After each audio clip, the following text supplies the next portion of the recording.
This is the Defenders podcast on TV Podcast Industries. We're back with our final episode looking at Marvel 616. This time it's episode 8, Spotlight.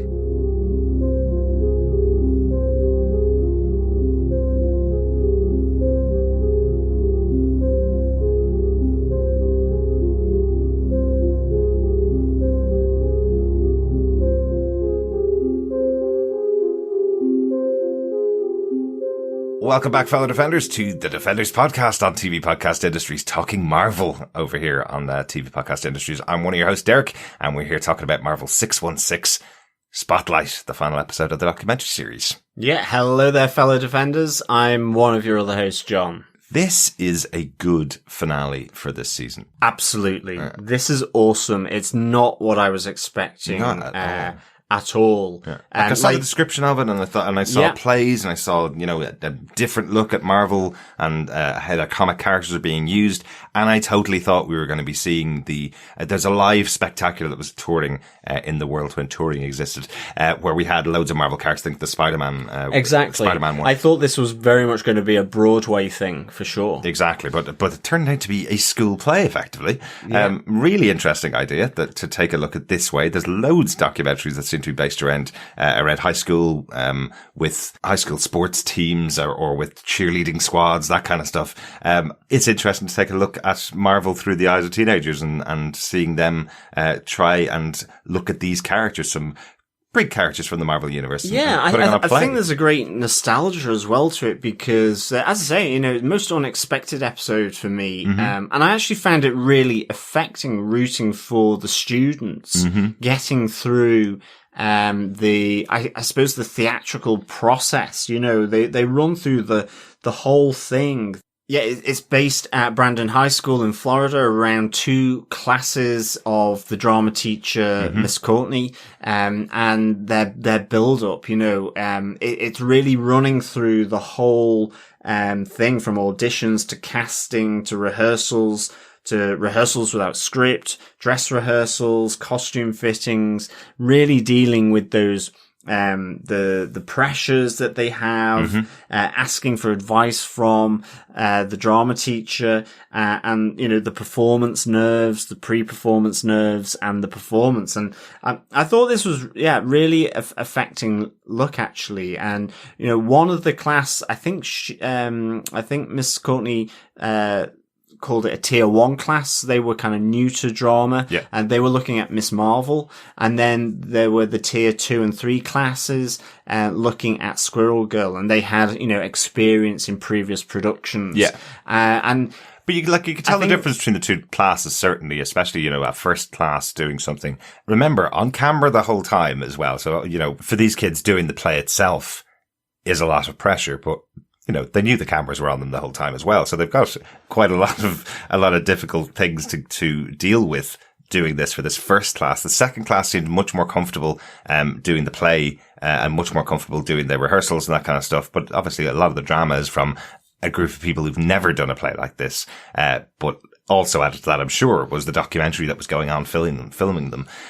What I did really like about it is there was no specific moment like you would expect from this where and this person this is how this person got a role in a Marvel movie, or this is how this person got a role in the Broadway production of this, or something like that. There was no breakout star of everybody that was in here. It was genuinely just high school kids trying out for the school play, getting their part, learning their lines, and the end result is, did they learn something from their experience of doing the acting, doing this particular play?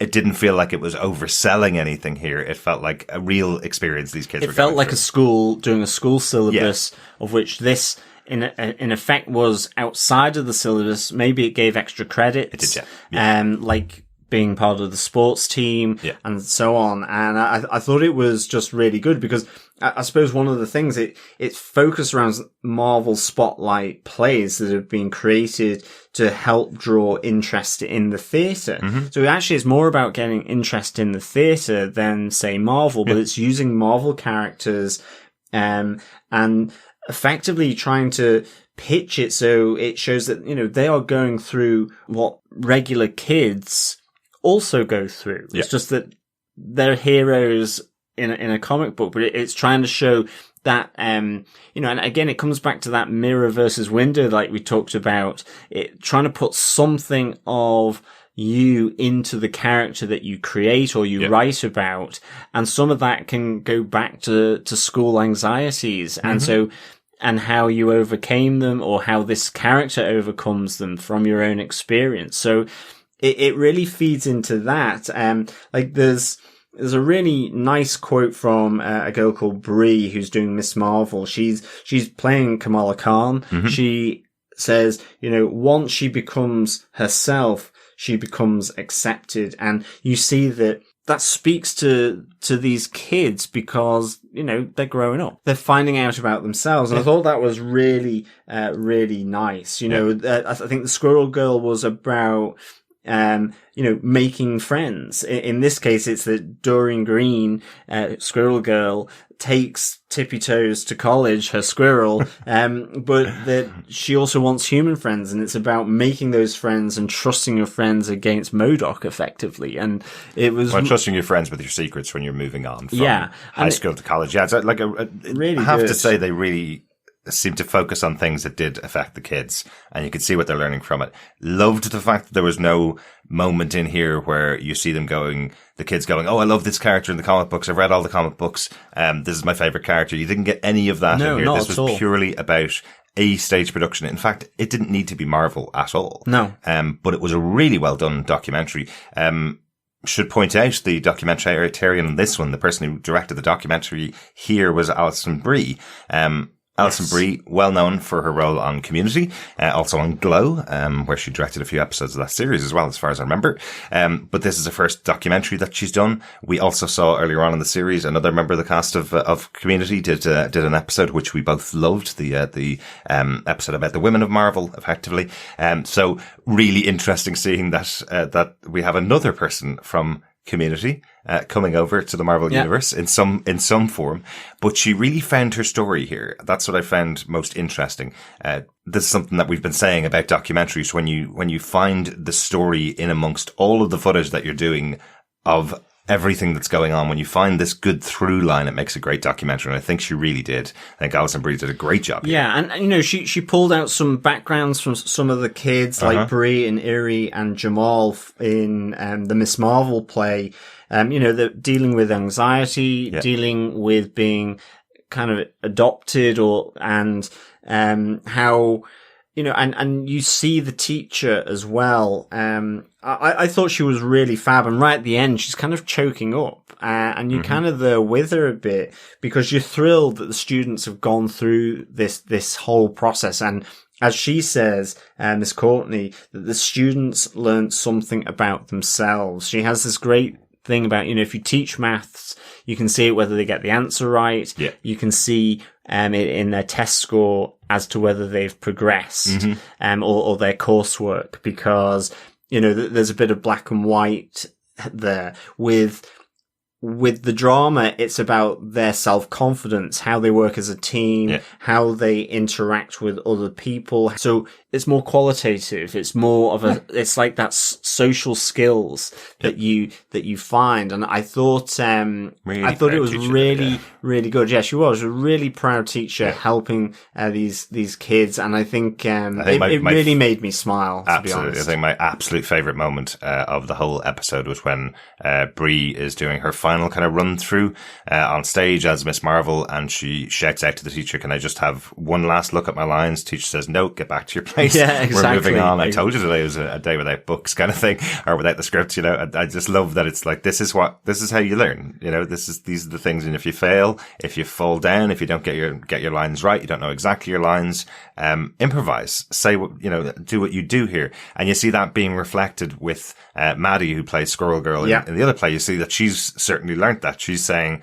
when I lose my line, I think, what would I say if someone said that to me in this situation? Then spout back something that I would say, and that'll get me back on track. You see, she's learnt that from the exactly, original, and understanding, getting to know your character. I thought was really, really good, and that's it. Maddie, from the Squirrel Girl, it was this idea, when she saw the script, when she saw the comic, saw that, Squirrel Girl wasn't some idealized female shape.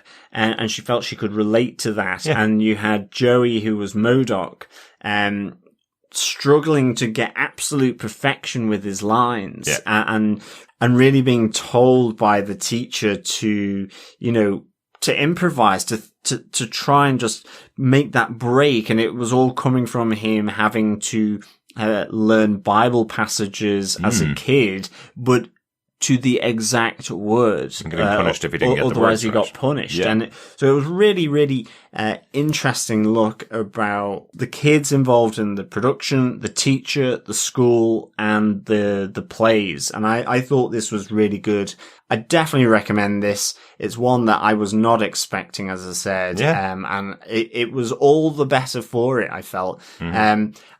An honourable mention to Carl, who is the awesome technical artist involved in this. I mean, you didn't really get to see much of the behind the scenes people, but in Carl, the technical artist and his tree, I thought Carl. He was phenomenal. Just that moment when you catch him first and he's lying on the floor going, well, I have nothing to do because I'm supposed to be making my tree and I can only make my tree at home because I don't allow us with power tools here. So he's just lying on the floor saying he's just doing nothing else, right? So, and then you catch up with him later on with the tree in two pieces saying, well, it still has to be painted. It's not really a tree right now because most trees aren't in two pieces. Loved Carl. Great little moment to pull out. And I think, again, I'll give a compliment to Alison Brie for this. This is something that she clearly had footage of loads of people involved in this that she could have used, but Carl's a nice representation of not everybody is exactly on the same wavelength when you're doing a production like this. Carl has his focus and he wants to get it done as well. So, really cool. Yeah, it was very, very cool. A really lovely episode following these students on a journey. I thought it was excellent. Nice little uplifting episode, isn't it? I think we all need a little bit of uplifting, and we've been already criticised for enjoying a lot of uplifting stuff at the moment, but I think we all need it. So watching this, there was a couple of tears when hearing some of the stories about some of the kids that some of the kids had gone through and what got them to this particular class in Brandon High. There's some really sad things that have happened to these kids considering their young age, I suppose, as well. But overall, this whole story felt really uplifting by the end of it. Really enjoyed it. Definitely. Yeah. So please check out episode 8 of Marvel 616. You can check out the whole series, or you can check out any of the episodes we've covered. Hopefully the bite-sized approach we've taken just gives a nice little flavour of the overall episodes. Yep. And of course, this is our last episode of this series, but we will be back with WandaVision on January the 15th with maybe a little sprinkling of some additional episodes in between. We've just done 8 additional episodes that we weren't planning to do because, hey, look, it's a documentary series. We were excited about Marvel. Why not? There is also supposed to be a documentary series coming out on the week before WandaVision. So you may have already seen it. It's a documentary series called Marvel Studios Legends, where they're going to catch you up on the characters that are going to be featured in the Marvel Disney shows. We may do an episode about that documentary. We may not. It just depends on the content of it, really. If it's nothing new, if it doesn't give us any new information, or if it's something that we're not really too interested in covering, we probably won't. But we may do one more documentary episode before WandaVision comes out on January 15th. Thanks so much for joining us, though, for this run through Marvel 616. Yeah, and thank you so much for your support. Subscribing over at tvpodcastindustries.com or on any good or evil podcast catcher of your choice. Rate us, leave a review, or you can support us by subscribing to our Patreon over at patreon.com/TV Podcast Industries. We are also on Facebook. We're at facebook.com/groups/TV Podcast Industries, where we'll be putting up our spoiler posts and commenting posts for WandaVision on January the 15th to marry it in with our podcast coverage of the WandaVision series. Yes, and we'll be recording our podcast for WandaVision the day after the episode airs, so hopefully a bit of time for you to get your thoughts in after each time you've watched each of the episodes. Yep, thanks. I'm looking forward to hearing your feedback, and hopefully you've enjoyed our thoughts about this documentary series and these quick mini-sodes. Yep, thanks so much for joining us, fellow defenders. Brandon High School, their teams were called the Eagles, so all I can say is go Eagles. Absolutely. And remember, keep watching, keep listening, and keep defending. Bye. Bye.